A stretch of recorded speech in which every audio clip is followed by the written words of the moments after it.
Hello and welcome to Video 12. In today's video, what I'd like to do is show you how I created some pretty inexpensive miniature holding cases, and I figured I'd start the video by just showing you my first miniature holding case that I got maybe 30 years ago to hold my D&D figures.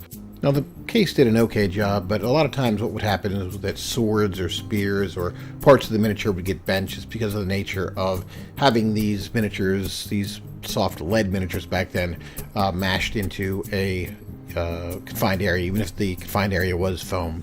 So the first part of the build is going to be to pound out some roof flashing, and you can see that this is pretty inexpensive stuff. It's 62 cents, and you can pick it up at your Lowe's or Home Depot. Now, it's important to make sure that when you're doing this, that you get the galvanized steel and not the aluminum, because the magnets that we're going to use later won't stick to the aluminum. So just make sure you're getting the right kinds. I decided to hit it with a coat of green. I just happen to have green laying around, and I did follow up later with a sealant coat to protect it a little bit. So here are the parts we're going to be using. I got some screws or nuts and bolts actually that I picked up from Lowe's. I got the smallest ones they had available there, number 4 40s by 1/2 inch. The storage container I picked up at a place called Big Lots down here. The storage container was only $2.50, and the screws I think were only about $1.50 themselves. And then there's our galvanized sheet metal from the prior step. So what I wanted to do is figure out how big I wanted to make the sheet metal going across, and I settled on 5 inches. So the sheet metal being 8 inches long fits nicely into the tray, as you can see there already. So the only thing we need to do is to cut it for the associated width that we want. So I've measured 5 inches on here, marked it with a Sharpie, and I'm using a pair of tin snips to make the vertical cut. Again, the nice thing is, because we only had to do the width of it, because the length was already sort of set for us based upon the size of the flashing, makes it for one cut and pretty easy. So just do a dry fit in there to make sure everything's going to be good. The nice thing about these containers here is that there's a recessed area underneath them, so when we put the screw in from underneath, the screw won't be coming in contact with any wooden surfaces or any surfaces that it might scratch.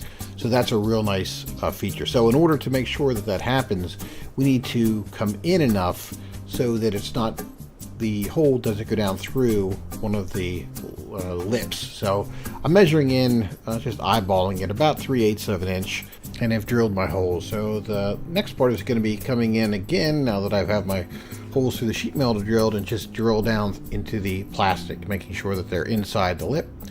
Once I've done that, I'm going to put the first one in as an anchor, because that will help me position the other one so it's nice and square inside the pan there. So once I've got that anchor in, I'm easily able to put the next screw in and move on. So all the screws have been hand tightened. I'm just going to come back through now and tighten them with a Phillips head screwdriver.